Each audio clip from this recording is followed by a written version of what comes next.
டே 4 இன்னைக்கு ரொம்ப ஸ்பெஷலான டே. சஷுவோட பிறந்த நாள். லஞ்சும் இன்னைக்கு அவனுக்கு பிடிச்ச மாதிரி ரெடி பண்ண போகிறேன். ரொம்ப நாளாக ஸ்கூலில் பாஸ்தா அலோடு தான், கொடுத்து விடுங்கன்னு சொல்லி கேட்டுகிட்டே இருந்தான். ஆனாலும் நான் கொடுக்கவே மாட்டேன்.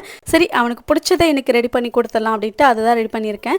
ஸ்வீட்க்கு சேமியா பாயாசம் ரெடி பண்ணிட்டு இருக்கேன். 1 பாட்டாக குக்கர்லேயே ரெடி பண்ணிடலாம் அப்படின்னு சொல்லிட்டு சுடு தண்ணி காய வச்சுட்டு குக்கர்லேயே வறுத்து விட்டுட்டு அதுக்கப்புறமா 2 விசில் விட்டு ரெடி பண்ணிடலாம் அப்படின்னு பண்ணிட்டு இருக்கேன். ஃபைனலாக தாளிப்பு மட்டும் கொடுத்தாலே போதும். பாஸ்தா வெந்துட்டு இருக்கிறதுக்குள்ள பார்த்தீங்கன்னா இங்கே வெஜிடபிள்ஸ் எல்லாம் கட் பண்ணிட்டேன். வெறும் கேரட் பீன்ஸ் மட்டும் இருந்தது. ஸோ அதை மட்டும் கட் பண்ணிட்டு பூண்டெல்லாம் துருவி ரெடி பண்ணி வச்சுட்டேன். இந்த white sauce pasta recipe already நான் ஷேர் பண்ணியிருக்கேன். அதோட லிங்க் கீழே டேக் பண்ணுறேன், செக் பண்ணி பாருங்க. ஹஸ்பண்ட்க்குமே இன்னைக்கு லஞ்ச் பாக்ஸ் இதுதான். காலையில் பிரேக்ஃபாஸ்ட்டுக்கு பிரெட் தான் ரெடி பண்ணேன். சைட் பை சைடு சூப்பராக க்ரீமியாக இதுவும் ரெடி ஆயிடுச்சு, பாயசமும் ரெடி ஆயிடுச்சு. எல்லாத்தையும் பேக் பண்ணி எடுத்து வச்சாச்சு. காலையில் ஸ்கூல் கிளம்புற டைம்லேயே ஒரு மாதிரி ரொம்ப அப்செட்டாக இருந்தான், ஸ்டொமக் பெயினாக இருக்குது அப்படின்ட்டு. வீட்டில் இருடான்னு சொன்னாலும் ஸ்கூலில் போய் செலிப்ரேட் பண்ணணும் அப்படின்னு சொல்லிட்டு கிளம்பிட்டான்.